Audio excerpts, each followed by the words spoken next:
Okay, so this is the video to animating your train. So as you can see, I already have the train. It is assembled, and if you don't have it assembled, you shouldn't be watching this video. And I have my track, which is fully constrained. I can't move the track anywhere. And so my train, it's assembled, but it's not constrained to the track.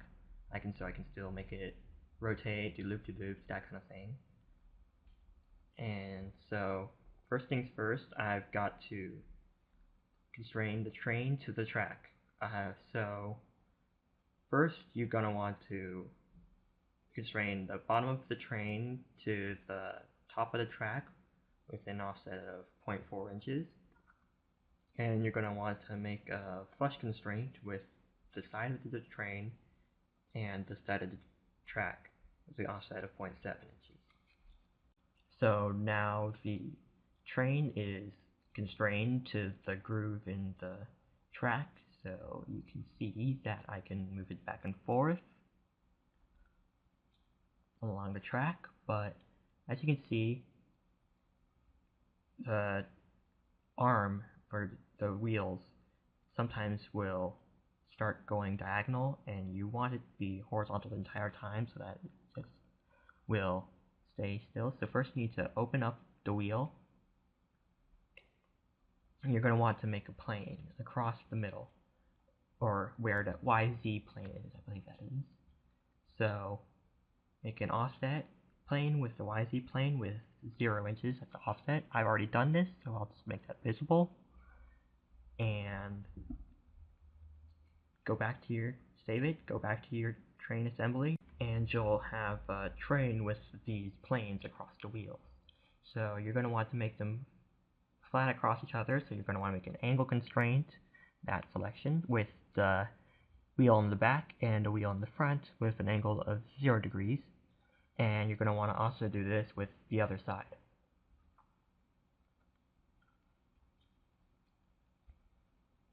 Now you're going to want to make the arms be alongside each other, so you're going to want to make a constraint with the 2 back wheels or the 2 front wheels, doesn't matter. As you can see, they're currently on opposite sides of the wheel, so you're going to want to make the angle 180.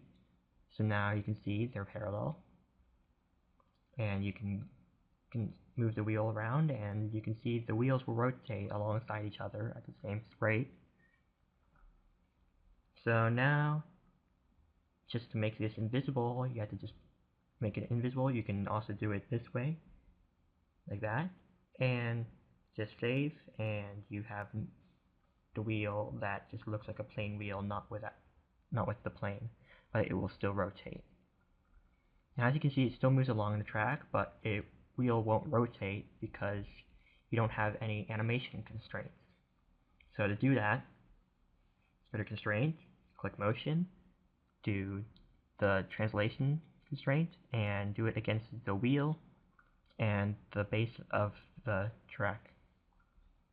You want the distance to be pi times the diameter. So the diameter for mine is 2.25. If you have a scaled model, you're going to want to change that to whatever the diameter of the wheel is. So now the train will go along the track and the wheels should rotate. It won't be perfect right now, but that will be changed quickly. So now you want to make a constraint so that you can drive, so that it will actually be able to animate correctly. So you want to make a flush constraint with, so you have this window that you open up, this has a name and that kind of thing. So you want to make a flush constraint with the back of the train and the back of the track.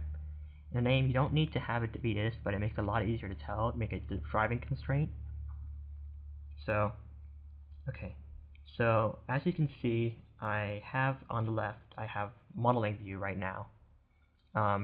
Normally it's assembly view, where you have all the parts and stuff. Modeling view, it has this one folder called constraints, which make it easy to see all the constraints that you've put in. So you can see up there, I have all the constraints that I've put in to constrain my train and my track, and I have the constraints that we've just made. So I want to right click, drive and constraint, click drive, and make the end of it be about 60 inches, but as you can see, it goes a bit fast.